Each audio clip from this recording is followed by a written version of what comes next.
from a desert base. Truth don't hide, it just waits for a face, for a face.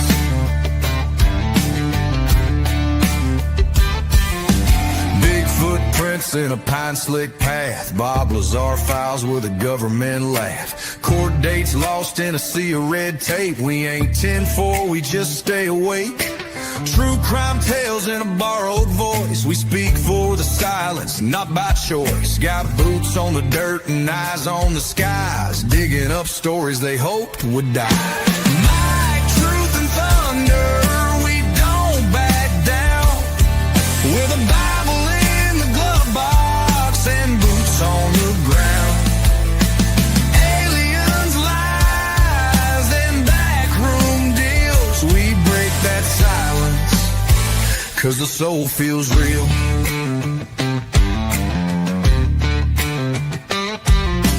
Military broadcast, midnight run, teaching vets how to speak what the war's done. From trigger pulls to microphone stands, from combat zones to healing hands. Public records, missing names, unsealed files, classified games. We chase what's buried, not what trends, and we pray for light at the truth's deep end. Light, truth, and thunder, we don't back down. With a Bible in the glove box and boots on the ground. Aliens, lies, and backroom deals. We break that silence, 'cause the soul feels real.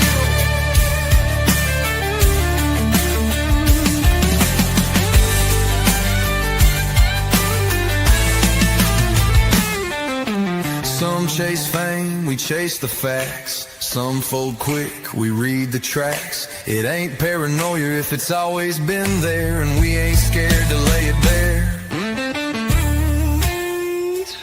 Into the storm.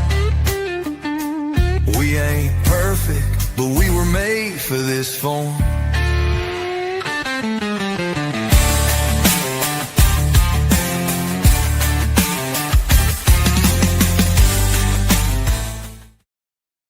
Hello, everybody, and welcome to Into the Weeds podcast here on Military Broadcast Radio. I'm Amber, and Alora is not here today with me because we still have not found Oates, and she is pretty upset about that. I am as well, actually. Just sitting here thinking about it, I'm just so frustrated. He's been gone for 3 weeks, but he was sighted yesterday morning at 6:30 in the morning by a FedEx driver, and she tried to get him to come to her, but he didn't. So we spent 6.5 hours driving down country roads, walking down country roads, walking in fields. I'm still pulling ticks off of myself. I just found one 15 minutes ago. So yeah, it's been very devastating for our family. So let's bring Oates up, actually.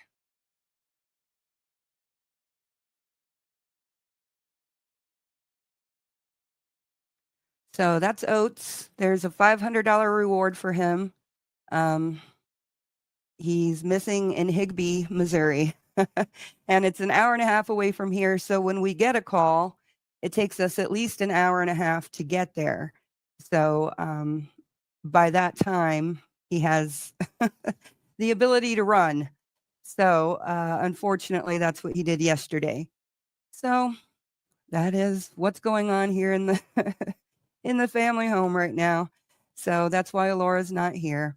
But to other news, we actually are trying to work with MMIW, Missing Murdered Indigenous Women of the Choctaw Nation, with a missing person. There was a feather alert issued for Shannon LaFleur, 34. She's been missing since January of 2025. She was last seen about 10:30 p.m. Saturday, 18th of January, 2025 in LA, and that's in California. Believed to be on foot. She's 5'9", 170 pounds, brown hair, hazel eyes, and nose piercings. Looks like she's got a septum and a regular nose piercing. So if you know anything, please call the LA Police Department or the California Highway Patrol. That's Shannon LaFleur. And we should be getting more information about Shannon pretty soon. I talked to the Choctaw Nation, and they're trying to gather all the evidence to put out the information about Shannon. So hopefully pretty soon we'll learn more. And then we are also working with, let's see, we are also working with Parawomen Radio, Amy, we were doing that in Shannon's case as well. And while we were trying to find Shannon, we also found another woman that's missing. And let's see. Her name is Chanda Lore Sanders. Okay. And she has been missing since July 13th, 2022. And if you go to my TikTok page, there's a TikTok that I reposted. So please go out and repost that. And also my TikTok video on Shannon. We're trying to get as much information as we can to try and help these families. I did not realize, I've thought I understood what it feels like to have a missing person in your family, because my sister was missing for 2.5 years, but we kind of knew that she was probably alive. We just didn't know what was going on with her, and it took 2.5 years to find out what happened, and luckily she's safe now and everything. But with Oates going missing, it's the first time I really do empathize with people who have missing loved ones, because that not knowing is just horrible. And I hope that no one ever has to experience that. So I know this is a very heavy show. Hopefully it lightens up when our guest comes on. And actually, it's going to be, I think, a really great discussion. And I also wanted to, we are going to do a skydiving event on July 4th for veterans and first responders. We would really like to see some first responders out there. We're going to get you there and pay for the jump and everything, as far as I understand. Joel can correct me if I'm wrong. But yeah, we're organizing a jump on the 4th of July to honor our veterans and our first responders and help them to conquer some of their fears. I don't know if I'm going to go or not. I actually feel anxiety just thinking about it. So we'll see. We'll see what happens. But yeah, so I want you guys to, if you want to go skydiving, please send us in your information to manager@mbradio.us and tell us why you want to go, and we'll try to make it happen for you. So we're going to move on now, and we're going to bring in our guest. It's actually a very interesting guest. Her name is Lauri Loewenberg, and she's a dream analyst, and she also talks about narcissism, and she does pinup drawings, which are incredible. And so I'm excited to get into it, and we're just going to talk to her about dreams, narcissism, maybe some Gypsy Rose, maybe some Meghan Markle, because those are the two narcissists that come to my mind when I think of narcissism. So without further ado, we're going to bring up Lauri. The interview of the week is brought to you by Jersey Mike's, a sub above. Hello, Lauri. Hello, how are you? I'm doing pretty good. I'm trying to hang in there. Yeah, I understand. I'm trying not to be somber. I want this to be a good discussion. So can you just kind of tell us who you are and why you do what you do, why you talk about dreams and analyze them, and why you talk about narcissism? Okay, well, the narcissism came later. But dreams are what I'm best known for. I'm a professional dream analyst. I've been doing this for 30 years. I saw that. And the way I got into it was one of my own dreams. Back when I was 19 years old, after my grandfather died, I had this dream where this was 2 weeks after he died, after the funeral, and I was very depressed. And I had this dream where I'm walking arm in arm with him through a museum. And I knew that he had died. And so I asked him, what's it like where you are? And he said, well, I can't tell you that. But what I can tell you is that it is secure. That one word is all he said. And then he gave me a kiss and a hug and started walking up the staircase. And then I began to wake up and I could still smell his Old Spice. I could feel his presence. I stayed in that moment as long as I could. And then I thought, secure, that's an interesting thing to say. Yeah. The more I thought about it, the more it made sense. Because once you're there, there's no worries, there's no sickness, there's no death, there's no bills, you're Yeah, right. Right. So that was the dream that propelled me to study dream psychology, because I wanted to know, why does this happen? What is it? What is the purpose? What can we do with it? And long story short, I was so impressed by how practical our dreams actually are and how applicable their messages are to our life, because they're deeply, deeply rooted into our daily life. They are a commentary, a nightly commentary on how your day went. They're a continuation of your thoughts, actually, from the day. Dreaming is a thinking process. It's just a different language. It's a symbolic, metaphoric language. Okay. So when you can learn to understand what you are telling yourself through the dream, you can have unbelievable clarity about your life. You can come up with great ideas. You can make better decisions. It's like a built-in GPS system guiding you through everything you ever experience and pointing you in the right direction. Okay. So for someone like me who's had really scary dreams, that's kind of scary to hear. That what does that mean when you have a lot of scary dreams like that? Well, the disturbing and upsetting dreams we have are directly connected to disturbing and upsetting real life issues. And they're trying to help you with it. They're trying to help you better understand it. There's often direction and advice within the dream. And once you listen to the message of the dream and apply the message to your life, the upsetting, disturbing real life situation is usually correctable, or at least your reaction to it can be correctable. And then it's like a partner with your subconscious mind when you start working with your dreams, because you live your life during your day. The subconscious mind at night tries to help you with it. And so when you communicate with each other by doing dream work, you can correct and improve every part of your life, every single part of your life.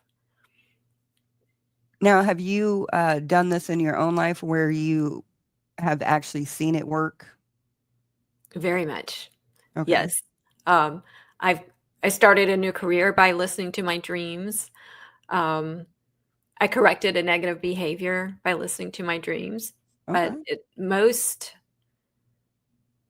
uplifting to me is seeing my clients, go through big transformation because of the message they were giving themselves through the dream. Like my motto is, your dreams are messages from you to you about you in order to improve you. So it's basically an inner dialogue with yourself about yourself. Okay. Okay. So we can get into some of my dreams later, but you have me very intrigued about these disturbing dreams. I hope I can help you with them. Yeah, I mean, so I have PTSD, and it's actually complex PTSD because I didn't realize, I didn't have any feelings of PTSD until I got out of the Army. And I had fallen 15 feet and broke my back in 3 places and messed Oh up my my neck. gosh. And so I have a lot of falling dreams. Mhm. I have a lot of, you know, actually reliving the actual moment where I fell, trying to figure out how I could have done something different, things like that. Mhm. And so I have those kinds of dreams. And then I've had some very, what some would say, maybe an entity that I was talking to and was actually awake, or was a dream. I'm not really sure what it was. And if you want me to go into that, I can. Or Well, let's do it. okay. So my father, he committed suicide, and he did it Mm. in our home. My husband and I were actually going to school. I was going to school for children's ministry, and he was going to school to be a preacher. And so my dad had come to live with us, and he had only been there for, I want to say, 2 weeks at the most. And it's kind of hard for me to remember a lot of the details about it. But so when he showed up to our house, he was a very different man, completely. Like, he used to be very self-conscious, and but he was a nice looking man. I mean, he wasn't an ogre by any means. And but he had gone bald at 23, and so he always wore a hat. And he would have never thought about shaving his head. Well, my dad shaved his head, and then Mm. he always wore a beard, and he had this big, thick red beard, and it looked really great. And he shaved that off, and he got an earring, and he was Mhm. dressing differently, and just a totally different person. So I kind of separate my dad, and then the guy who showed up at my house was like my father, Right. is how I distinguish them. And so we were going to go to church. So we went to bed that Saturday night. I had been sick. And so I went upstairs and laid down, and my son came and lay down with me. But normally he would be in his room, which my dad was sleeping on the bottom bunk and my son was sleeping on the top bunk. Because, like I said, he'd only been there 2 weeks and we were trying to figure it out. And so in the middle of the night, he shot himself. My husband heard something, but he didn't realize what it was. Mhm. And so long story short, it was very emotional. And the day that we went to go take him to be buried, his ashes were actually at the foot of the bed on a chest. And during the night, I had either a dream or an encounter of some sort with a entity, um, or a man, uh, who was pale white. I mean, as white as you can possibly be, a bald head, emaciated, and he was wearing camo shorts, and they were frayed at the ends. He didn't have any shoes on. He was barefoot, and he didn't have a shirt on because I could see his ribs and everything. And he started telling me that everything was going to be okay. Hmm. And I can't remember all of the dialogue, but the gist of what it was is, everything's going to be okay. All you have to do is pray your dad into your heart. And I'm like, Oh, what? interesting. That's weird. Because, like, I don't even talk that way anyways. So Mhm. it was weird. And I remember going back and forth with this entity, saying, I'm not going to do that. Why would I do that? And him just keep saying, it's going to be all right, Amber. Just pray your dad into your heart. And I remember finally getting fed up with it and freaked out enough, that I was like, hey, if I were to pray somebody into my heart, it would be Jesus and not my dad. And he went away. And my husband popped up immediately, and he's like, what's wrong? What's wrong? And he had been praying for me. So I guess it wasn't audible, whatever happened. It must have been in my dreams. I don't know. So yeah, that's what happened. Interesting. Hmm. The most interesting thing to me is that it sounds similar to a dream I had after my brother-in-law shot and killed himself. Really? Yeah, and he was, except I knew it was him when I saw him in my dream, Hmm. but he was emaciated and he was gray, like a real pale gray, Hmm. and he was up on a balcony. But anyway, enough about me. Let's go back to you. Yeah. To me, it sounds like that was some form of communication from your father, but you didn't recognize it as your father because you had already disassociated with him before he even died. Well, I didn't even notice the difference because I had been sick and I was busy, going to school full time and taking care of my kids. And so I didn't make the connection of, um, Consciously, yeah, of subconsciously, how you probably different did. he was. Yeah, subconsciously you did. That's the Okay. thing about the subconscious, and you just explained it perfectly. During the day, we're busy with Hmm. things, work, helping our kids, cleaning up the house, whatever the case is. I got to run to the dry cleaner. We're busy. We're Hmm. distracted from what's going on in the back, in the subconscious, like the background app of our Okay. mind, or the backstage of our Yeah. mind. That's the subconscious. So while you're busy with everything, while your father's there, the subconscious is taking notes. Okay. And so you were likely disassociating with this man that's in your home that does not seem to be your father. Hmm. And because of that disassociation, when you had this dream, you weren't perceiving him as your father. He was Okay. this depressed, changed entity. Hmm. And he was so emaciated because he was so much less of the father you remember. In dreams, whenever someone or something is like thinner, smaller, less than what they normally are, it's because they've either become less of a presence in your life, Hmm. they don't carry as much weight with you anymore, or they're diminished in some other way. Okay. And so it could be that your subconscious mind had diminished who your father is because whatever he was going through, he wasn't the way you remember him. Yeah, definitely. And since I've found out more things to where I have a lot of questions, but Hmm. unfortunately, he didn't provide any answers before he left.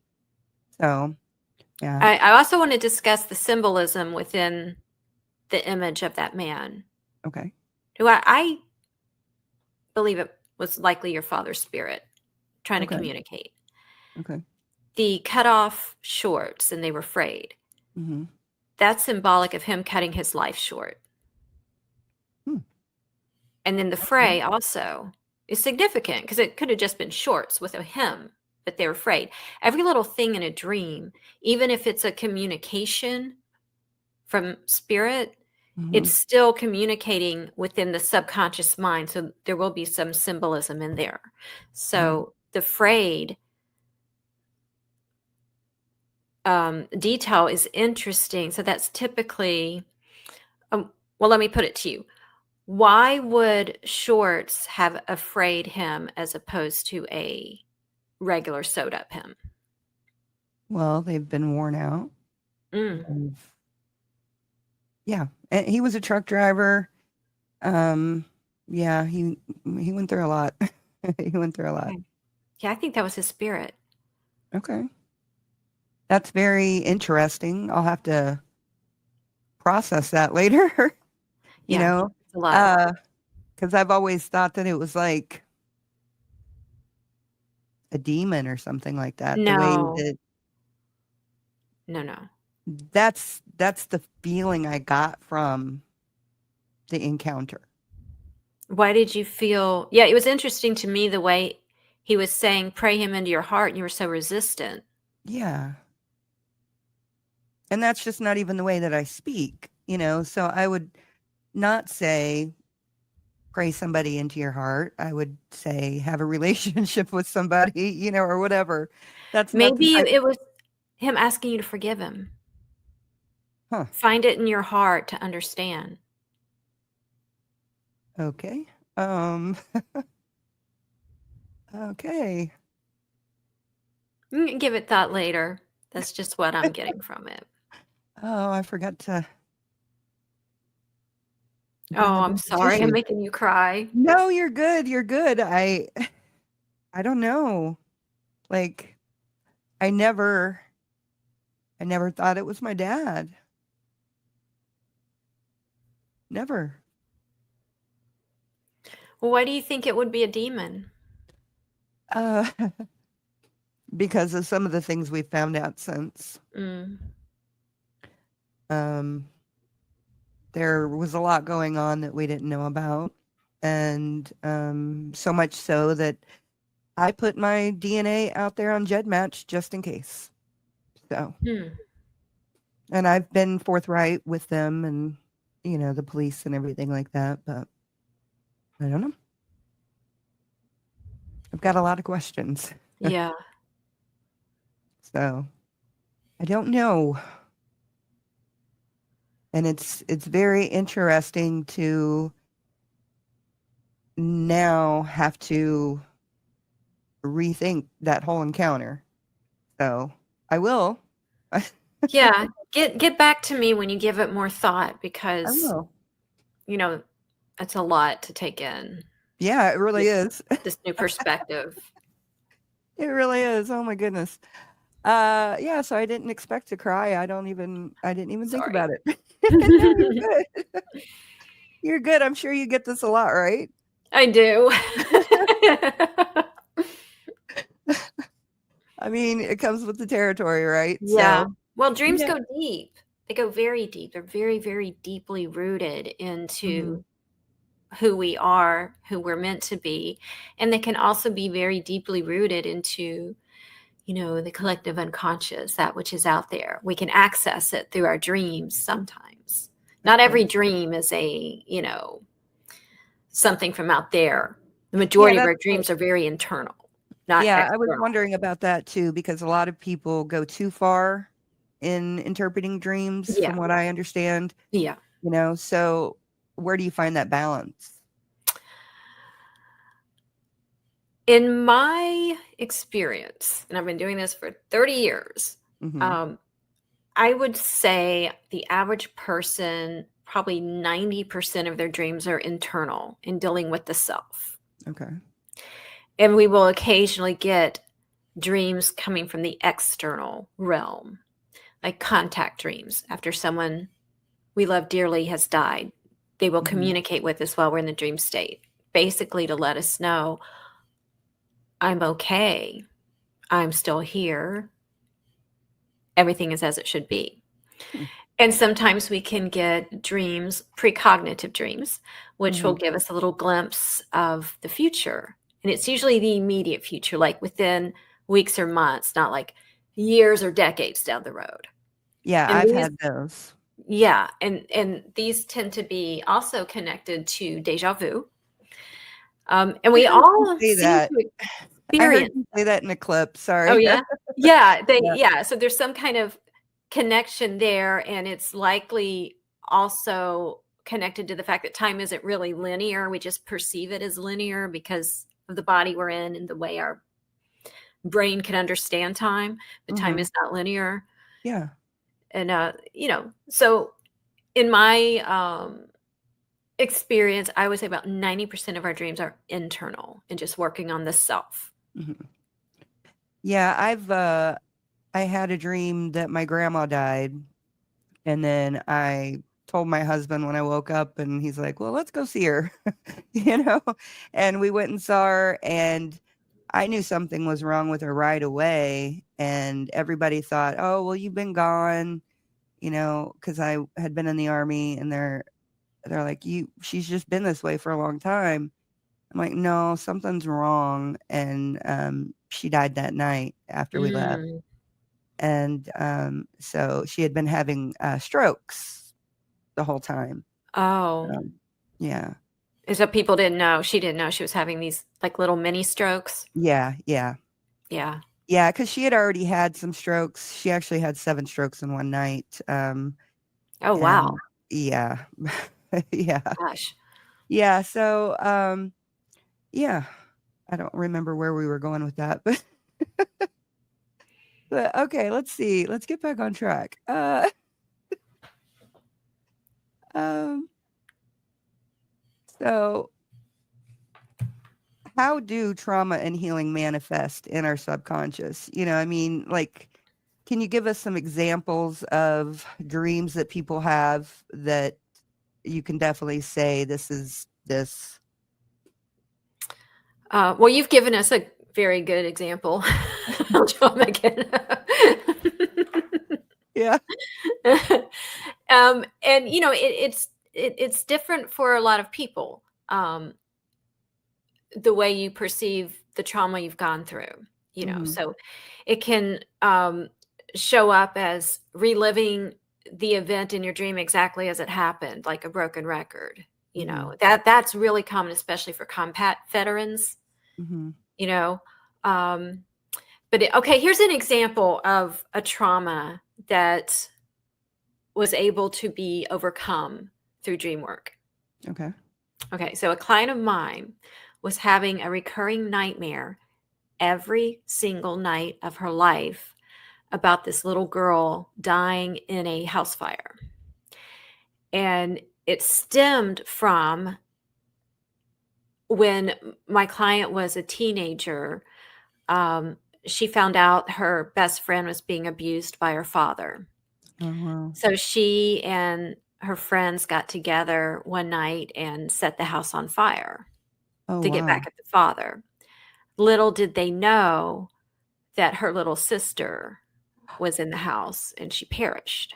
Oh, my goodness. So my client, of course, had been racked with guilt for years and years and years.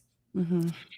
So I had her, and this is a technique that works very well with combat veterans, where you rewrite the dream and you also have a conversation with the dream.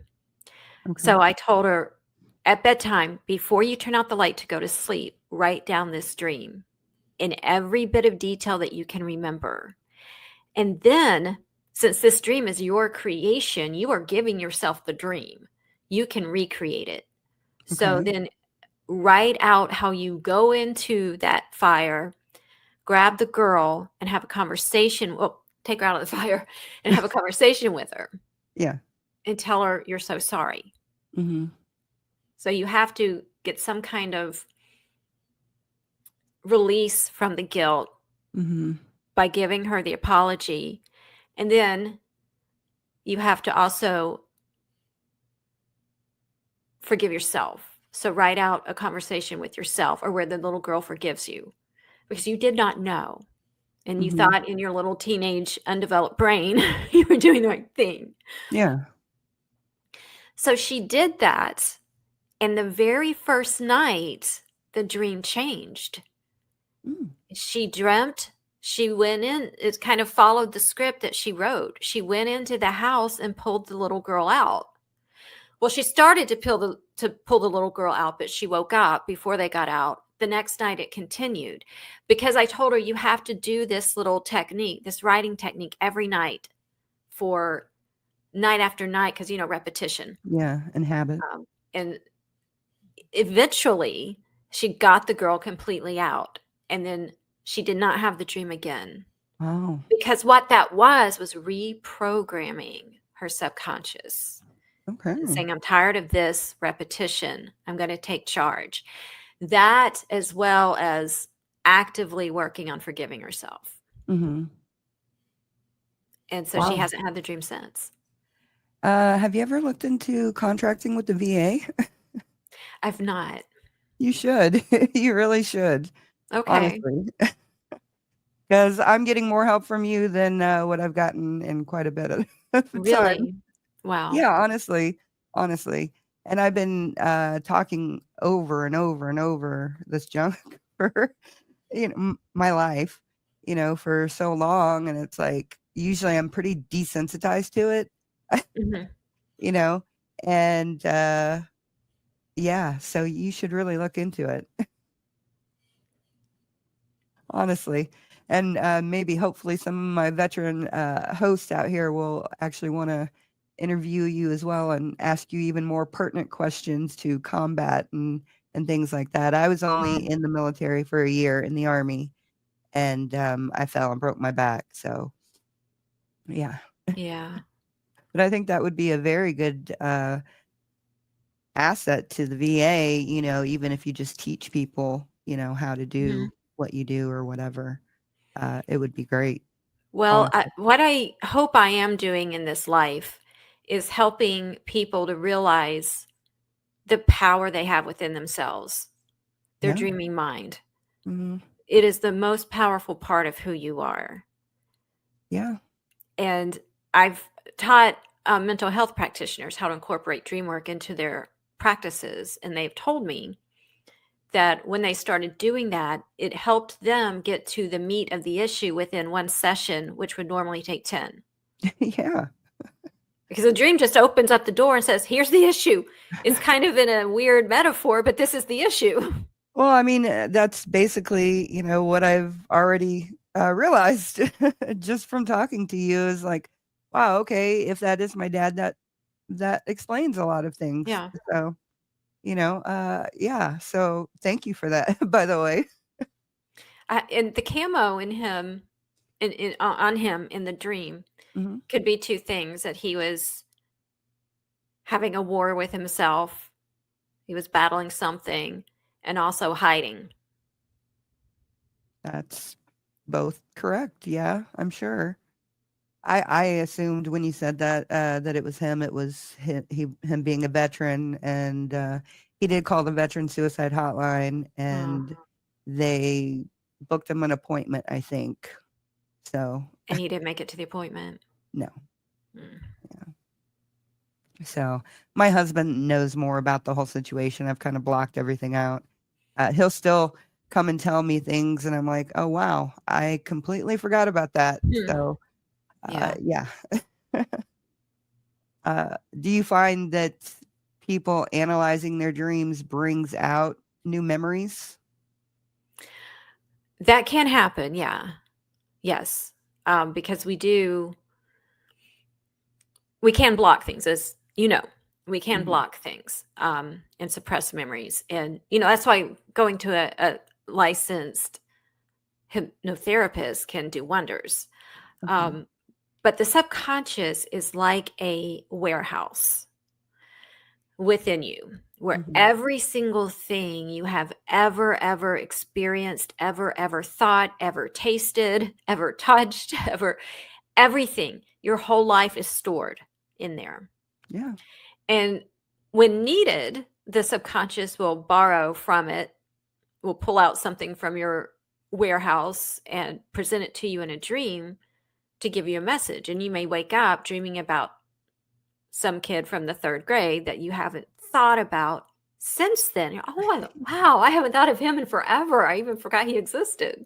Yeah, that's But it happened was to me. there in your subconscious, and it represented something. It symbolized something that you needed to know at that point in your life. Yeah, I guess there's another dream I had. I've got to look it up though. Because so I had a dream that I was pregnant and In real life or in the dream? I was pregnant in real life, and I was pregnant with my son, and I had a very hard pregnancy. I was on bed rest for 4.5 months. Mm. Uh, yeah, it was really bad. I almost died Oh, wow. You've during the really been delivery. through it, sister. Oh yeah, you haven't even heard the half of it. So anyways, I was dreaming about a actually in my dream, I was searching for a Bible because God was telling me to look up this Bible verse. And so in my dream, I was just searching the entire house trying to find a Bible.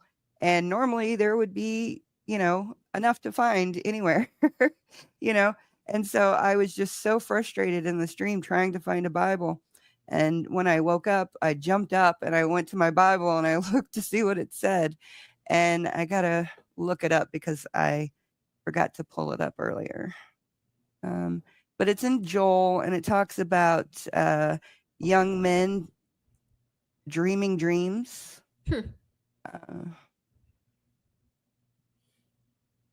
I know the verse you're talking about, but I can't remember how it goes. But yeah.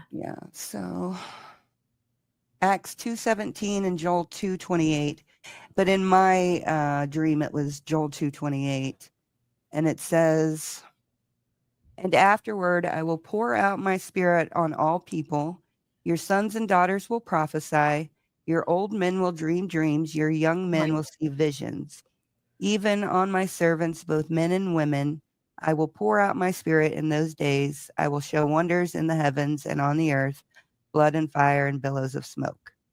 So, what does that mean? So that was, you were being told that chapter and verse, and you looked it up, and that's what it said. So it said to look up this chapter and verse. Yes. And that's what it was. Yes. Okay. Did you feel like your pregnancy wasn't going to be successful? No, I never felt that. I just, it was just really hard. So, did that Bible verse before the dream at any point in your life, did that Bible verse ever mean anything to you? I can't say that it did. I mean, if I had read it, or, when I had read it at any time before the dream, I would have just thought, okay, that's very interesting. I wonder what that's going to look like, basically. That's probably as far as I looked into it or thought about that verse prior to the dream. Can you relate any of that verse to how your pregnancy felt, or what was going through your mind during your pregnancy at that time, or how your life was at that time in your life? No, I couldn't. So when I had the dream and I processed it, I was like, okay, well, why did I have that? And I felt like it was about my children. That's what I felt like. It was about my children. And my daughter does have dreams that do come true. Okay. My husband does, my mom did. What about your son? He has not, as far as I know, he has not told me that anything has come true. Because it says your sons will dream dreams? Yeah. Well, has he ever told you about his dreams? Actually, what it says is your sons will see visions, is what it says. Okay. Your young, wait, hold on, let me see. Let me look it up again. Sorry.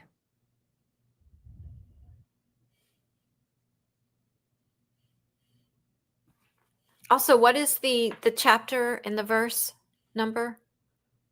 So it's Joel 2:28. 2:28. Okay. That could be the message. Prophesy. The numbers. Prophesy. Your sons and daughters will prophesy. Okay.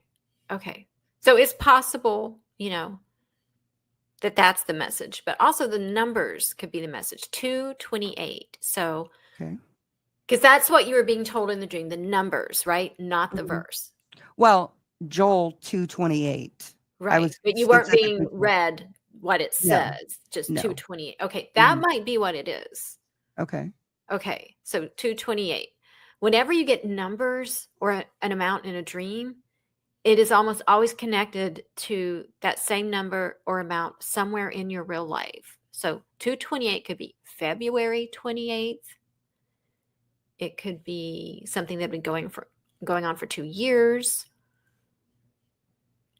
$228. Who knows at that time? An address, anyone live at 228, or within a phone number. It could have been, and it might come to you later. But since it was the numbers that were being given to you more than anything else, that could be what it is. Also, do you know anyone named Joel or any character come to mind when you think of the name Joel? Yes, the president of NBR's name is Joel. Oh, okay. So there's your first piece of the puzzle. So now, then I didn't meet him until last year, and this was okay. 20 years So ago. back then it might have been someone else, named Joel or some character. No. So it's about, connecting the dots. So think about it later, Okay. 228, how you can make those numbers connect because they were given to you. I think that might be what it's more about than what the verse is. 228. The only thing 228 reminds me of is an old show from the 80s, I think. Oh, 227? Oh, 227. That's what it was. I loved that show. Yeah, that was a good Mary. Oh my goodness. That was a flashback. Okay. So, I've had all kinds of dreams. I mean, a lot of times I'm actually in my childhood home and my stepdad is usually there and I'm looking for my mom, but that was a normal thing in our house. Mm-hmm. So, I have a lot of dreams about that. And then I have a lot of dreams about trying to find my math or my history class in high school. Oh, okay. So the school dreams are so common. I get them all the time. Mm-hmm. Usually the school dream is connected to your job or your career. Mm-hmm.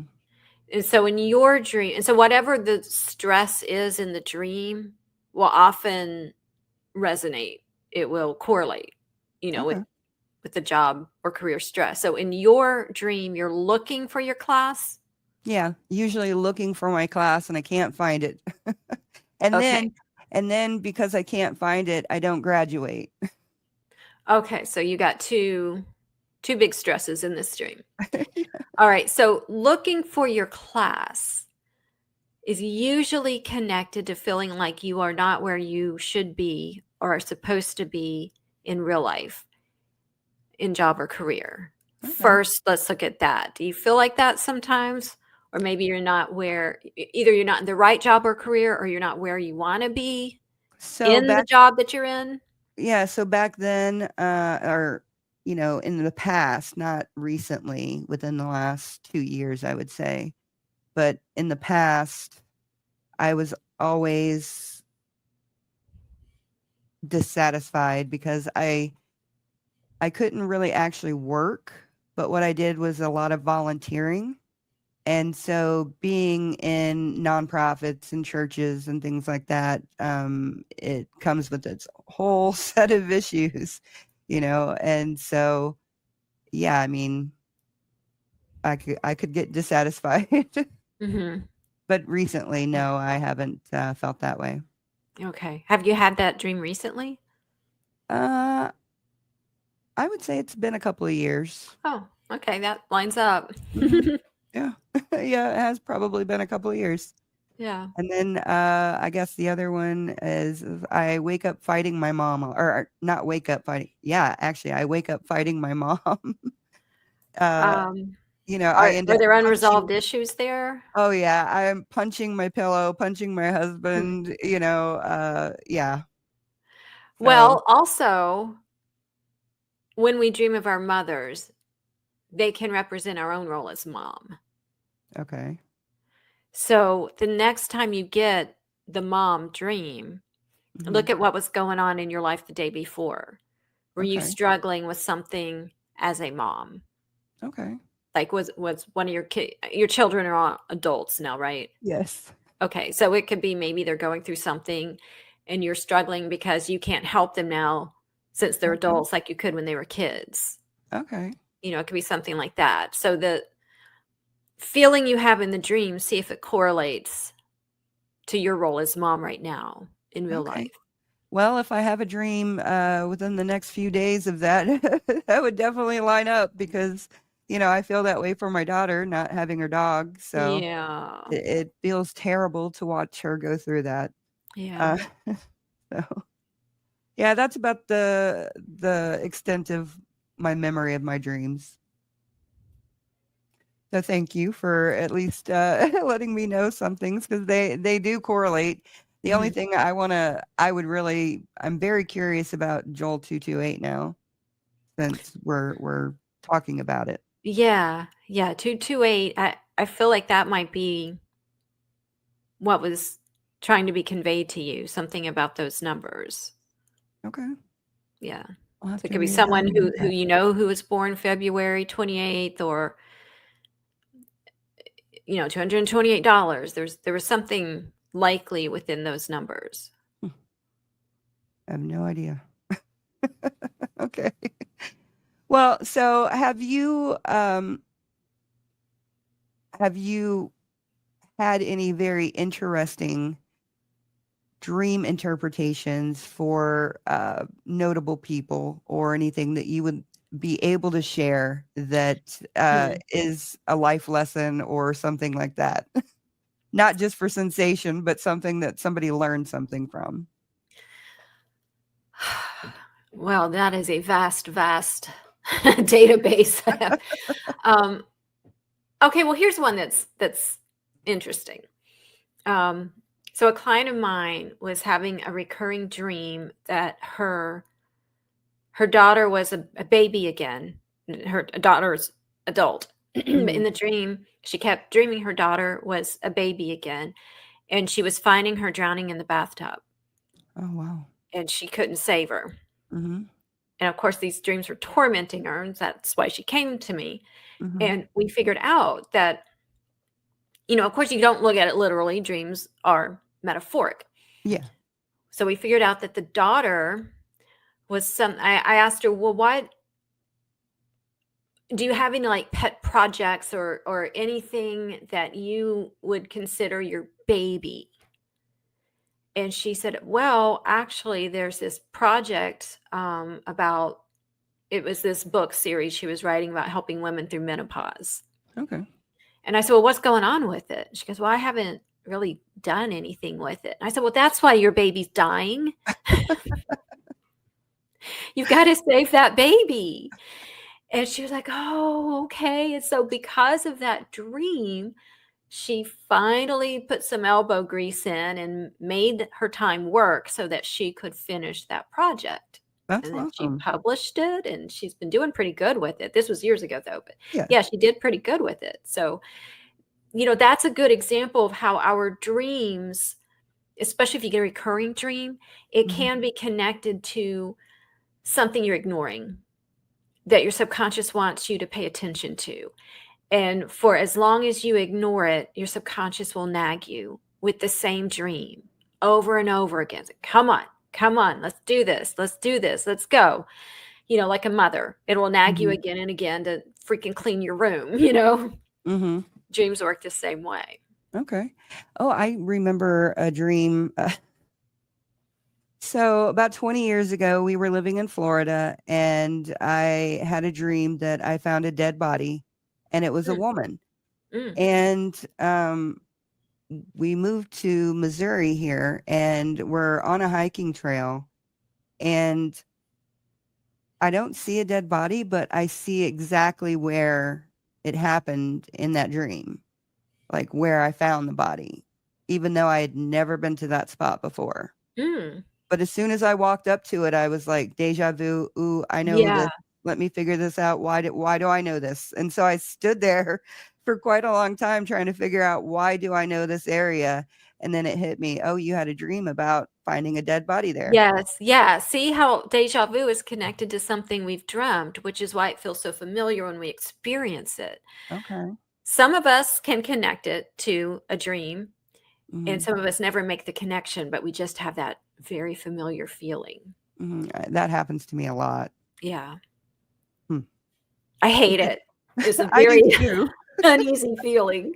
I do too. My husband actually has it so much that he can actually pick up on, like, this is a bad place. I shouldn't be here. And he completely leaves the area. So it helps him out a lot in his younger years. That's good. Yeah, dreams are your inner GPS. Okay.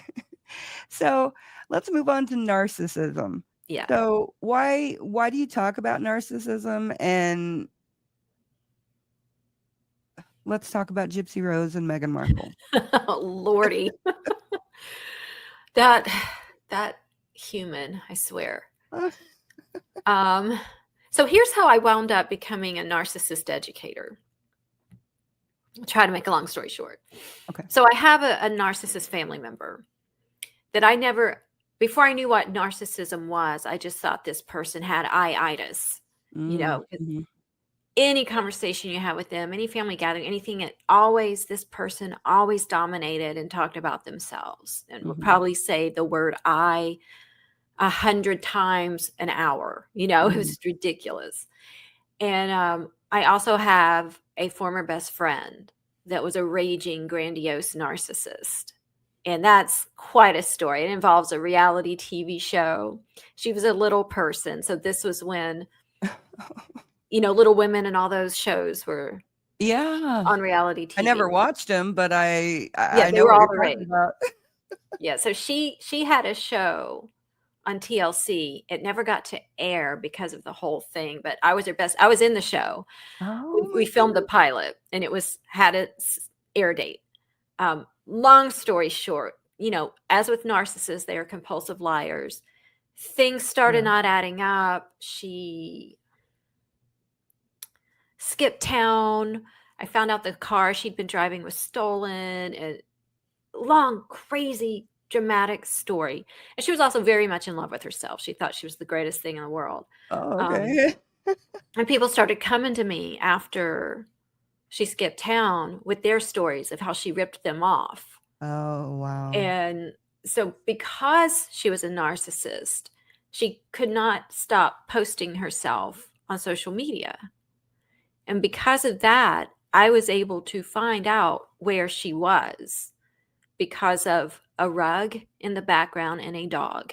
Now, I didn't know the rug. I didn't know the dog, but I just did sleuthing and I found someone who had that dog and that rug.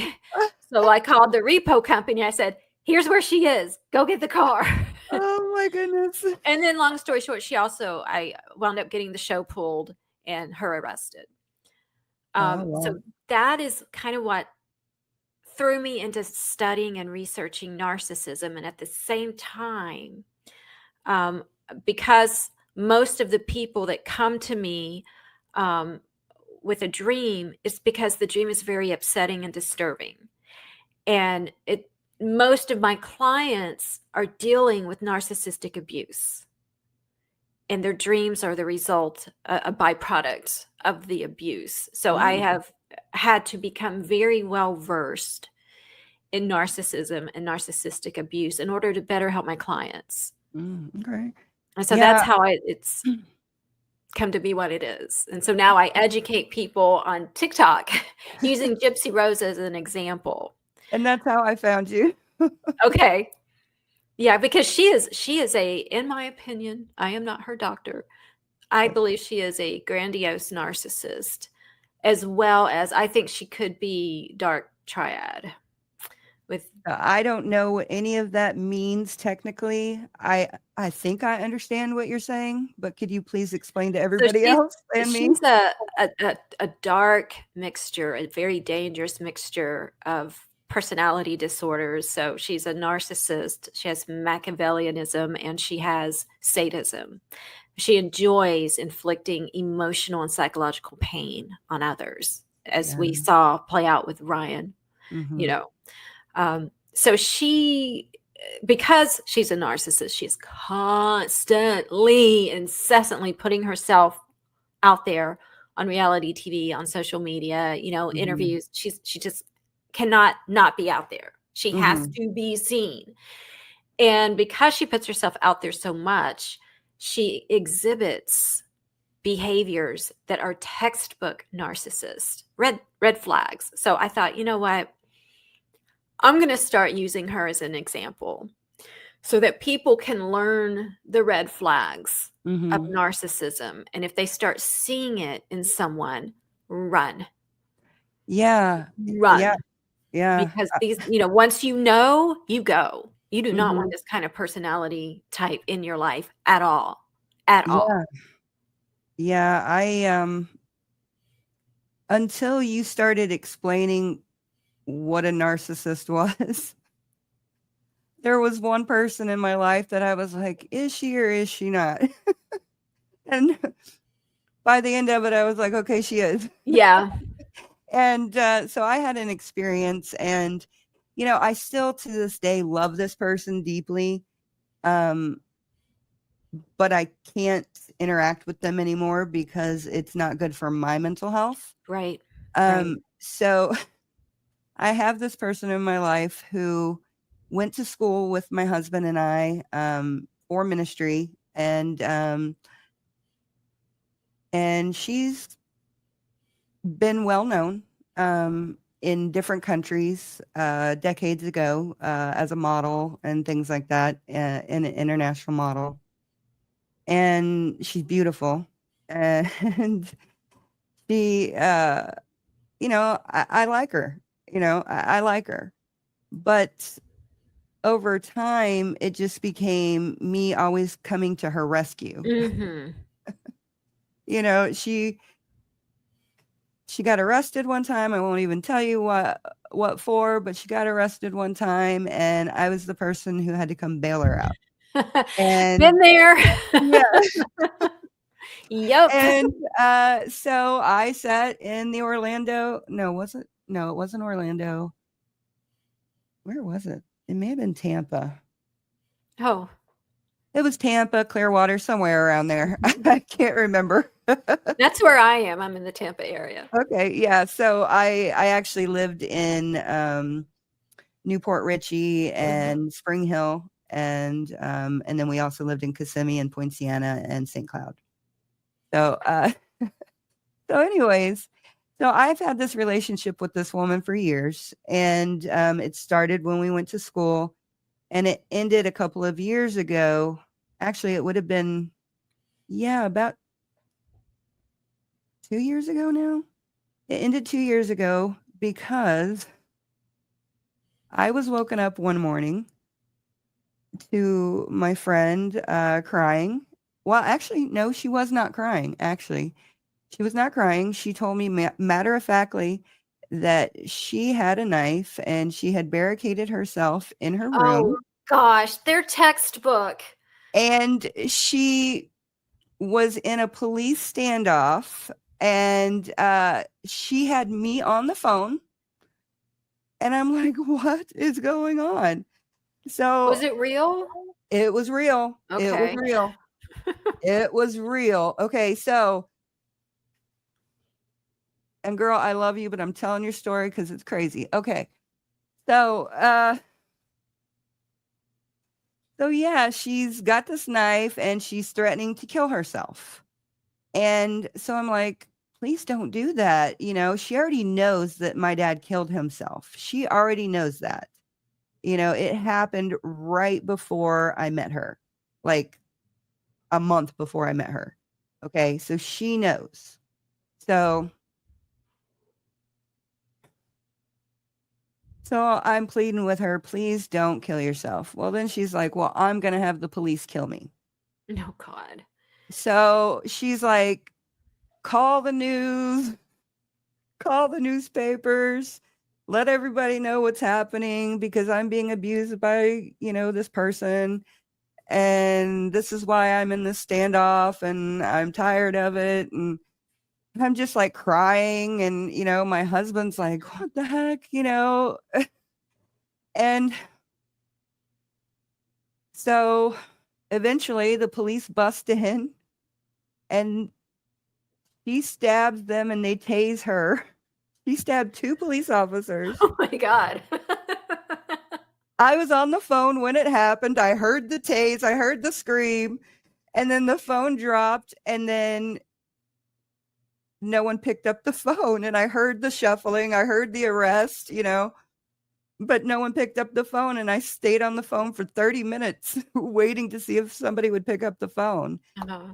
And yeah, and so then I finally wrote a letter to the department and told them what I thought, and no one ever got back to me. So whatever.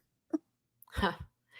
Yeah, so one thing I tell people to ask themselves if they're wondering if someone in their life is a narcissist, odds are good they're a narcissist if you keep telling yourself, if you find yourself saying, "Oh my God, this is so much unnecessary drama."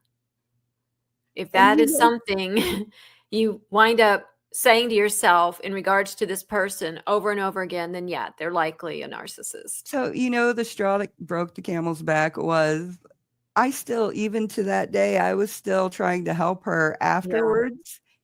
And Yeah. I was trying to set her up with a home to live in.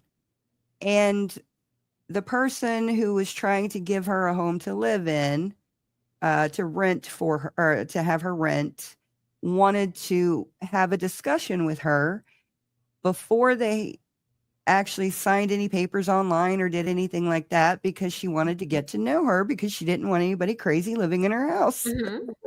Very reasonable.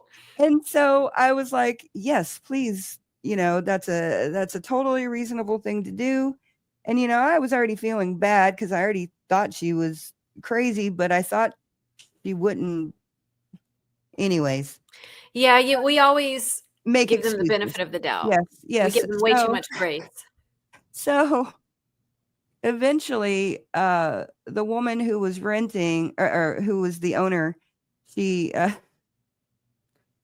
asked if her elder from her church could come and just officiate over the meeting, just to make sure that everybody understood the rules, what was going on, because she had been taken advantage of before.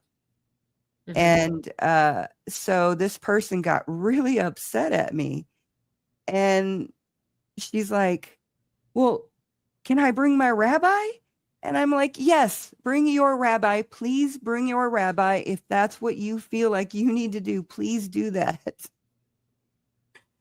And then she just kept being crazy. And I finally was like, you know what? I can't do this anymore. And I hung up on her.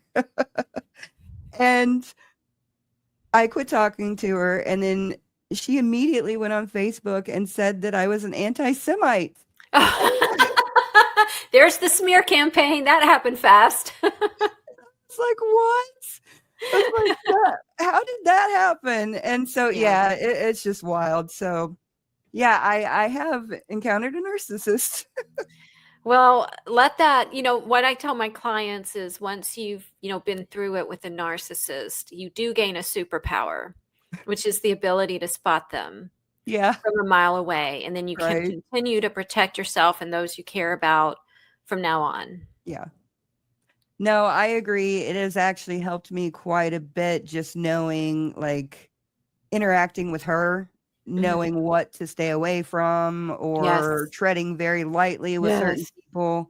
Yes. And in the gypsy verse, people are crazy, and I have experienced some stuff, and I won't talk about it, but it's just like, Are her cult members coming after you?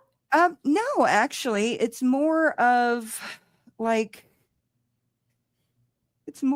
the infighting of creators that are like on the periphery of the story. Mm-hmm. I don't even know how to explain it. It's just been crazy. If you do enough research, you'll be able to figure it out. But yeah, it's just it has definitely, well, like Fancy, for instance. Okay. Yeah. I was at that incident that happened in Chillicothe.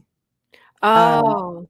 I was there. I witnessed it, but Is unfortunately, this where she said she was being kidnapped? yes. Okay, yeah.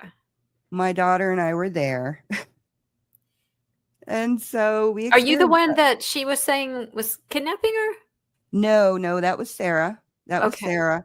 I was the person who bought her hotel room for the first night and took her to dinner and watched the whole lobby incident happen. And then I went into the courtroom and watched that, and yeah, we ate with her and stuff like that. So. Yeah.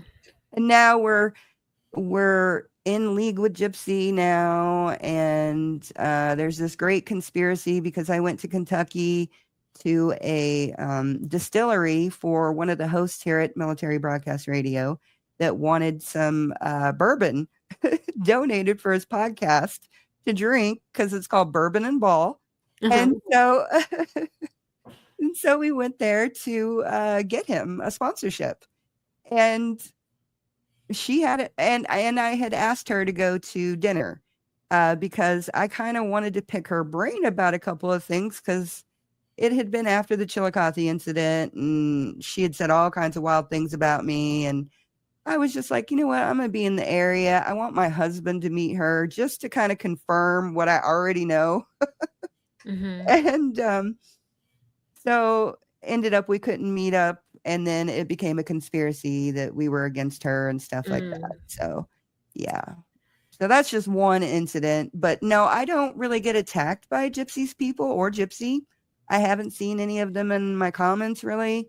I think maybe once or twice. I'm the one that's doing all the FOIA requests.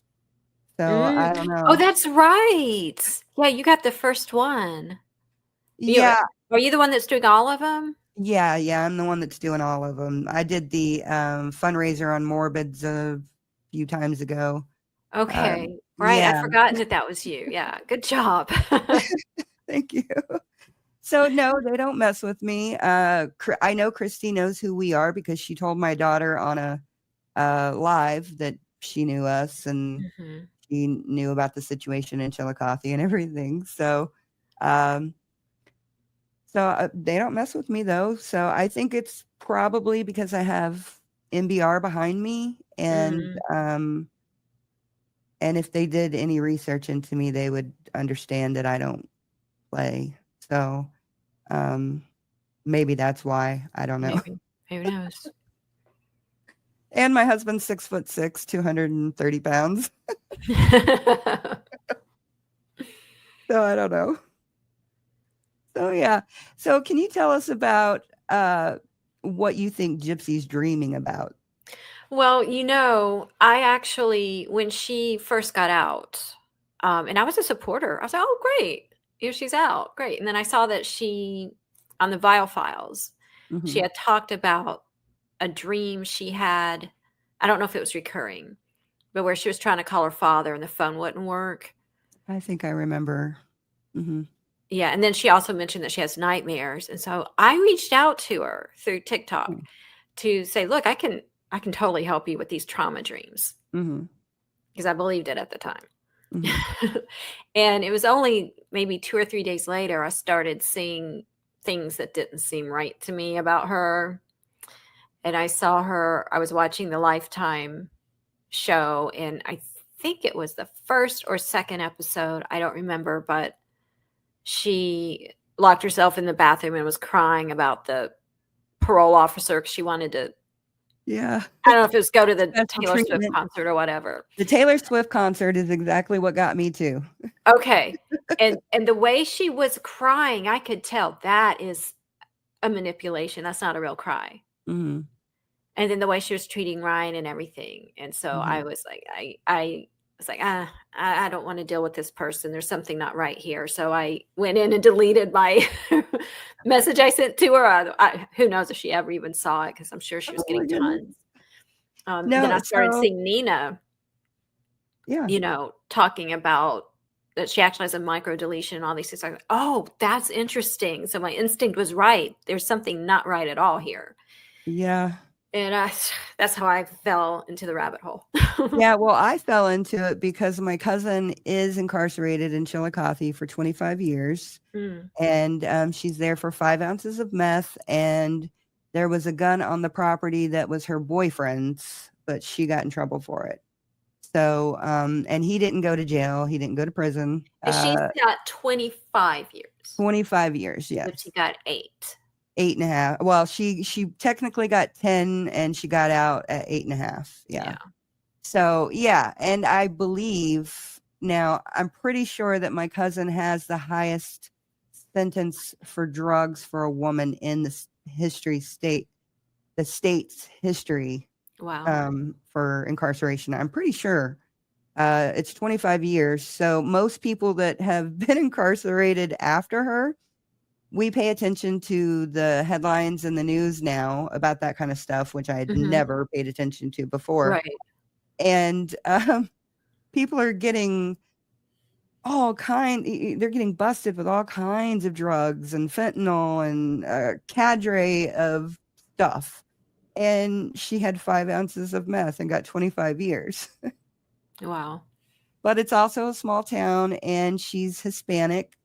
And so they said that she was part of the cartel. But I have known her since I was born, and I have never seen any evidence of that. And her dad was my mom's supplier. So, Mm. so I don't believe that at all. So, and she was also asked to set up the local sheriff because he was coming up for retirement, and they did not want to pay retirement. And so they asked her to do that. She said no. They ended up firing him, I believe. No, I believe he resigned, and now he's a dog catcher, from what I understand. So, so that's how I fell down the rabbit hole, because I was like, holy crap, actually at first I believed her. So when the crime happened, I was really sick. I had spent 6.5 years in bed with chronic debilitating migraines. So, and that started in 2015. And so by that time, I was sick. And so I didn't pay attention to anything. All I knew, the very basics, when I found out that she was incarcerated with my cousin, is that she was in a wheelchair, Munchausen by proxy. She had her boyfriend do it. And so I felt bad for her. And so my cousin and I started praying for her, because my cousin and I do a Bible study every week. And so at first, she wasn't, my cousin isn't in Gen Pop. She's in this whole other wing that actually has, it's called Women's Empowerment, and they teach you all kinds of things, lots of classes, lots of help if you need it and want it. And so she never met Gypsy, but she would see Gypsy through the fence, and Gypsy would be exercising. And so we started praying for her, we were like, we hope she's being treated well. And I think it was 2 days before she got out, she said she wanted to go see Taylor Swift. And it wasn't, I want to go see Taylor Swift. It was, I want to go meet Taylor Swift. Right. Yeah. And I was like, entitlement. I was like, wait a minute. She's doing the exact same thing that I at least knew that she had met celebrities in the past and had conned people. I knew that too. And so I was like, oh, wait a minute. Here she goes again. Yeah. So I'm like, let me figure out what's going on. So I didn't go to the documentaries first. I went to YouTube, and I had heard people talking about Rachel Garlick and Fancy Maselli. And so I went and Googled them and found information about them and started watching Fancy's videos. And I was like, what? Is this true? And then I would go and watch other people's videos, and I would be like, wow, they're saying pretty much the same thing. And, and so eventually I came on to Nina, and I was like, oh, wow, okay, she's making some sense. So I had her on, and I had Fancy on too. And then that whole Chillicothe thing happened. So, but yeah, I just fell down a rabbit hole, and I'm a history nerd. So I knew Fancy wasn't going to give me the information that I wanted. So I just went out and got it myself. And Hello Starlight had said she wanted some stuff. So I started trying to actively get her stuff. And yeah, so I just fell into this rabbit hole of getting these FOIAs because I wanted to preserve history. Well, I'm glad you thought of it. That was brilliant. Thank you. I want to put together something for the Historical Society for the actual state of Missouri. just because I'm a history nerd. Yeah. So, and then I passed everything that I've gotten on to Ken Maines. He's a cold case detective. His YouTube channel is Unsolved No More. Yeah. And yeah, he did a breakdown of a cold case from my hometown that has always been very troubling to me, and that I was actually kind of loosely associated with in two ways. So a little girl had died in our hometown, and she was murdered, and the man who found her was a family friend, and they arrested him. And they arrested him because there were child's footprints on his VW Bug, on the windshield and inside and stuff like that. And from everything I understand, they were my footprints, because I used to play on that car, barefoot all the time, running up and down, inside and out. And so I believe they're my footprints. I told the detective that, and he knows that. And but then I found out that right before Athena Hogan was murdered, her mother was beaten unconscious and into a coma. And she was so badly beaten that she wasn't able to prosecute the man who beat her because she couldn't testify. Well, come to find out, that man was out there raping women and children at that time. Oh, gosh.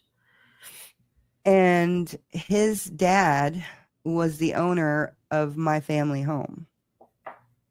He was the one that we paid the rent to, or the mortgage to.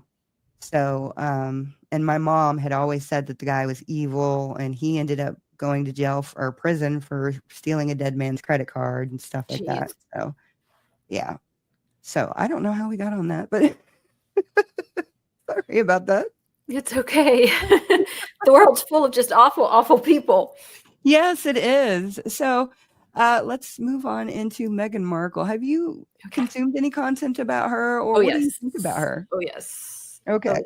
Grandiose narcissist. Really? Okay. Yeah. Yeah. She's definitely textbook. Yeah. She's. I'm sure you saw the video, the twerking video. Oh, yeah. We showed it on here last week. Okay.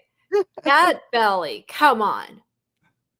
Have you seen The Royal Grift? She's on YouTube. I love The Royal Grift. Okay. So you saw that she found that they were in the postpartum room. Yes, I saw that. Clearly waiting for the surrogate to give birth. Mm-hmm. She comes up with some really good information. I've tried to get her on here, but she says no thank you. So I'm not bugging her anymore because I bugged her too much. She's good. Yes, she really is. I really like the way she breaks it down, and I can't do it justice. So I would much rather her come on here and talk about it and present it to my veteran first responder audience, because one of the problems I have with her and Harry is their involvement in Invictus, right? And, making it all about themselves instead of the veterans. Yeah, and before she came along, it wasn't about Harry. He was great, right? Well, until she came along. I think Harry was just kind of existing before she came along. Yeah, but I didn't really have much of an opinion on him except for his involvement in Invictus. And I really liked that fact that he was doing that. And I remember him releasing the video with the Queen and the mic drop, challenging the Obamas. That was a great video. And so, yeah, I mean, I liked Harry on that aspect. But other than that, I had never really given him much thought. Right. And but Meghan, I had actually watched Suits, and when it first came out, because my husband likes the show, and I quit watching it after the second season because it was boring. But so So I was rooting for her. I was like, oh yeah, this is awesome, you know? And she did that whole, what was that? World Vision PR stunt where she went out and did a bunch of mission trips, basically, or poverty porn. Oh, but she turned him into a photo shoot Yes, for yes, herself. yes, Yeah. yes. Yeah, and so I quit supporting World Vision just because of that. Oh, wow. Yeah. I mean, they actually like paid her to go there and everything. Yeah. And so if that's the way they're using their money, then I don't want to Right. sponsor them. So, Mhm. or yeah, so yeah, I just kind of fell down the rabbit hole of there was a woman named Yankee Wally. Well, she I still vaguely exists. know this story. She still exists, you know, and so I was really sick and I was scrolling YouTube one day and I came across her video and I was like, what is she talking about? And I started listening to her and I was like,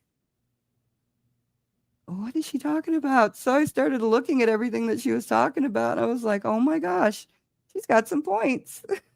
Hmm. So then I started following different creators and I started from the very beginning, you know, as soon as they got together and I've just watched it become this train wreck. And I don't even like looking at stuff about her anymore because I've been looking at it for so long Yeah. and it's just rinse and repeat Mhm. and the same manipulation Yes. and that's one thing I saw was with Meghan and with Gypsy. I felt like I was looking at the same type of person. Yeah. They're Like, all the same. You can predict what they're going to do. yeah, it was like PR stunt after PR stunt, Mhm. the same kinds or just kind of manipulated differently or tailored towards each Yeah. woman, you know, but it was like, what is going on here? How in the world does Gypsy Rose and Meghan Markle make sense? But they're actually like, I feel like I'm watching the same person. Yeah. Meghan Markle's is the moon bump and Gypsy is the wheelchair. Oh my goodness. Yeah, that's that whole theory of her not having her children. I think you definitely, when you look at the fact that there weren't any doctor signatures and the birth certificate was changed and it was weird, and there's just a whole bunch of questions I have about that whole thing. I'm not saying she didn't, but I'm not saying she did either because I'm really not. I'm saying she didn't. I don't think so at all. No, I nothing adds up. I Nothing lean adds up. towards her not carrying those children, but I always know that there's a possibility because I've seen so much. So I It leave would be that very room. easy for her to just shut everyone up. It But would. instead, she's trying to shut them up with nonsense, with the Yeah. squishy, and when you're pregnant, even when you're fit, I was doing Taekwondo in my third trimester, but I couldn't Mhm. wiggle my hips like that because the baby's sitting in your pelvic area at that point. So you Well, can only barely move your hip area. and just even the fact that she was able to crouch the way that she did, that is just a feat in itself in 6-inch heels. And And the way I the hurt belly, some. the top of the belly when she was lifting it up, I mean, you could tell there's no weight to what that was. Yeah, I know. There's no weight there, and it didn't look firm. A pregnant belly, as you will know, is very heavy and very firm. It's Yeah, hard. the dress, it's almost like a sundress, and it's like super tight, and it's got the ribbing and the puff sleeves, and I think it's got like little blue flowers, and it's white. Are you Uh, talking about the twerk dress? no, Which she one are was you at an talking about? event. I cannot speak. She was at an event, and she was wearing this dress, and it was just so odd. Hold on.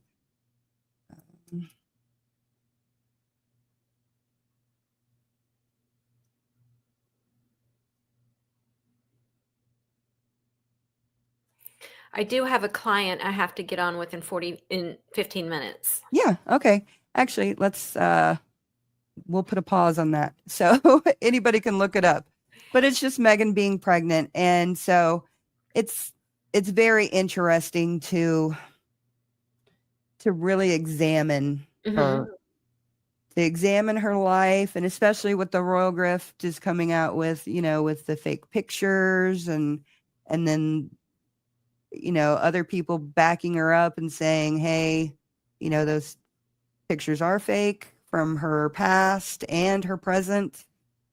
It's so shady. I believe that she has a handler, and I believe that her handler is Marcus Anderson probably, but that's my belief. I have no idea. Yeah, the Photoshop pictures from the past, I don't know. I haven't looked enough into that, but I don't believe the pregnancies were hers. If you go to the Royal Grift, and then the ones who confirm it are the Sidley twins, because their dad is an expert in photography. Right. And Yeah. actually, yeah. So we it's watch the same things, I think. Yes. And I quit watching it because it's just the same stuff. And when they went to Nigeria, I think that's when they lost me completely to really following them or paying attention to them anymore, because that whole African Park situation is really bad. Really bad. And I encourage everybody. Has he ever come out and said anything? He's never given a real statement on it. No. And I've actually, I've emailed African Parks, and I've emailed, I was in communication with Survivor International. I can't remember what it is, but there's an organization that goes out and helps indigenous people in their own homelands. And they're always out in the field, so they don't have time to actually talk to anybody. So, but what they have uncovered, and I'm going to try and find their information and post it in the description of the video. But I encourage everybody to do it and just look into the African Park scandal, and then the Sintabale scandal now. Right. And there's just scandal after scandal that plagues Meghan and Harry. And I believe that they're trying to ruin the monarchy. And I believe they're trying to take over the American political system. So, yeah, they're definitely after our free speech. I'll tell you though, because of her, I've gained a respect for the monarchy. It didn't matter to me one way or the other. I mean, I didn't get up early and watch Princess Diana get married, but I never thought of anything of them until all this started happening. And they've been handling it very well. And they're definitely under attack from her. They have been handling it well, but I wish they would be more transparent on the bullying accusations. And the line of succession. Yes, and the line of succession. I believe that it would behoove them to clear that up before something happens that they can't take back. Yeah. So I would encourage them. Yeah, I definitely, I watched Harry and Meghan's wedding. I didn't watch William and Kate's, or when it happened. I actually woke up early in the morning and watched Harry and Meghan, and I cried, and I was so happy for them. I didn't watch any of the others. So, yeah, I was invested a little bit. I was happy for her and excited for them. Yeah, I was. I didn't know who she was at all, but I thought, oh, they're getting married on my son's birthday. That's so sweet. I thought it was great. She was biracial and going into the royal family. That's neat. And then the Oprah interview. And I watched that, and I could detect lies. Well, especially the way she'd keep saying right. That was a tell as far as I was concerned. Yes. She gives herself away just like Gypsy all the time. And narcissists always do. And they're so on the punch of just like releasing things that are half-ass or, just not done, or it's remarkable how ridiculous these people can get. Yeah. Because they're so entitled and think so highly of themselves that they are the most special person and the smartest person in any room they walk in. Yes. And so they think that they can always pull one over. And that's why Gypsy thought she was going home. During that interrogation, she thought she was going home. Yeah, I think that's why she turned the air conditioner down so low, because she thought she was going to be getting that house back. Yeah. And she didn't want it to smell like death. Mm-hmm. Yeah. And there's a whole lot of questions I have, but I need to really actually dig into the FOIAs, like with a fine-tooth comb, and start looking at them and analyzing them better than I really do. Do you know if anything has ever been said about the bruises on her fingers, on her knuckles? Not that I am aware of. All I know is that the pictures are there. So I have tried to find that out. There's a whole lot of things that are weird about the crime scene, and especially so David Blanchard's interview just came out. Trixie Lane posted it, and I know you got to go, but yeah, I watched it. But it was, so if you go back to the crime scene photos, there's like 6 things in the windowsill that are upright and placed, like they would have been placed had Dee Dee, been alive. Mm-hmm. And the window's locked. But in the interview, he says he went through that window, and then he tried to lock the window, but it wouldn't lock. But in the window, or in the crime scene photos, it's locked. So I just have a hard time believing that he went through that window. Now, I saw, and my memory is not going to be 2020 here, but I remember seeing, I think it was a police officer talking about that, and that they put the items back in the windowsill. Oh, okay. Because the police weren't able to get a search warrant or whatever. Mm-hmm. And that's why David went in. Oh, yeah, that's right. That's right. And so they wanted to put it back. So I forgot about that. Yeah, you're right. I was focused on the window being locked when he said it was unlocked and he couldn't get it locked. So I kind of ignored when he said that. Did you find it weird that he challenged the detective a couple of times, saying that they were probable cause statements that he was being asked? Which statements? David Blanchard, he would sometimes, I think even in the very beginning of when he started getting interviewed, he said that's a probable cause statement to the detective. Oh, okay. I'm remembering now. And I find that when weird. Not seeing Dee Dee's body. Yeah. Right. Yeah, he said that's a probable cause statement, and to me, why he would was afraid that he could be implicated. Yeah, but to say that is a probable cause statement, and to know and I identify that is a probable cause statement, I think is really weird. Just in my opinion. Now he's former military, right? You know what? He might be. So would that be something in the lingo? No, I would say more for law enforcement, criminals, things like that. A detective interviewing somebody, or a lawyer, or a criminal being asked questions. Yeah. I know that there's a lot of people that feel he's part of it. I'm not there yet. I don't see that yet. I don't think he is, but I think there's something weird about him. I don't think Dan's a part of it either, because I think he was not wanting anything to do with Gypsy. Yeah, he was trying to get away from her. Yeah, I think it was solely Nick and Gypsy, but I think a lot of the details will eventually come out that we have questions about. So, well, one of the reasons I call her out on the narcissism, because that's what I feel I can speak on, is just to get her off freaking social media. Right? Just, okay, so you did serve your time, even though it wasn't fair. Yeah.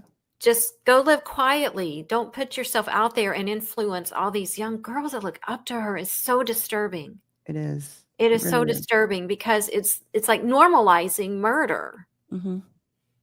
And that And it's, if your parent seems to be problematic to you, so you serve a few years, but then you can get a book deal and fame and a reality show and money, and it's awful. yeah, It's they're really, really bad. glamorizing it. Yeah, they're glamorizing murder And and normalizing it. And all these yeah, people who see all her supporters that say, well, her mother deserved it. I would have done the same thing. no.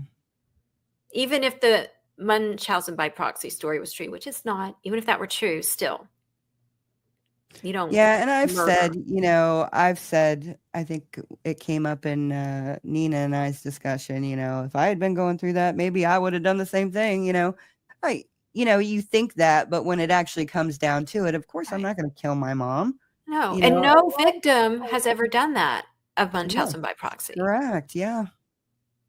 Yeah. And that's something that logic would dictate. Yeah, it doesn't make sense. Yes. Well, thank you, Lauri, so much for being here. And is there anything that you would like to promote or let anybody know about? Yeah, well, you can follow me on TikTok, Lauri the Dream Expert, Lauri, Lauri the Dream Expert. That's actually all my social media, X, Instagram, Facebook. And also, if you want a one-on-one with me, and we can go very, very deep into you, I will walk through the dream with you and explain every single detail. Mm-hmm. As you now know, even the fringe on shorts have a meaning. Yeah. In your dream. So I will hold your hand, we will walk through your dream, and I will explain everything to you, and you will get amazing insight into your life and guidance. And you can set that up at lauriloewenberg.com, but Lauri Loewenberg is kind of hard to spell. So if you just Google Dream Expert, I think I'm the first one that comes up. Yeah. Let's see. Where are you at? There's her website. And I tell you what, I shared your website with the guys at NBR, and they're like, is that a mermaid? Oh, bless them. I was like, you guys better watch my show now. So yeah, that's where you can find her. That's what her website looks like. I don't know if that's the actual first page or not, but oh, there's the first page. So that's what it looks like when you go into it. And if you see that, then you know you have the right person. Yeah, So that's me. thank you so much, Lauri. And I will have to talk to you about doing something like that because, like I said, just you telling me that little bit makes a lot more sense to me than anything I've had thrown at me by the VA. So Well, thank you very much. Thank you. And I hope you have a very blessed evening, or it's not even evening right now. It is for me. Oh, it is. Okay. Well, I hope you have a very blessed evening. And I just hope that you are able to help as many people as you possibly can because, and I honestly think you should really look into the VA, Okay. contracting with the VA as well. But thank you very much, Lauri. All right. Well, thank you and sweet dreams. Thank you. Bye. Bye-bye. Okay, guys. Well, we are going to sign off for today. And thank you so much for bearing with my issues today. I feel like I've cried and I've just been upset. And so thank you for bearing with me. And this is who I am. So thank you very much. And this is Kawana Parker, 1980 millennial. She painted that for us. And I'm so impressed with it. I love it. And I have a dilemma now. I almost want to donate it to the Comanche Nation. So, dang. It's so good. So I thank you everybody for watching, and I hope that you have a very blessed evening and do the best to change the world and make it a better place. Bye. Ladies and gentlemen, thank you for tuning in to Military Broadcast Radio. As we wrap up today's show, we want to remind you that the podcast of today's episode will be available right after we go off the air. So if you missed any part of the show or want to listen again, be sure to check it out. And remember, we're here to support and honor our veterans. Your stories and experiences matter, and we are committed to giving you a platform to share them. That's right. We're here to give our veterans a voice. So don't forget to catch the podcast and stay connected with us. Giving our veterans a voice.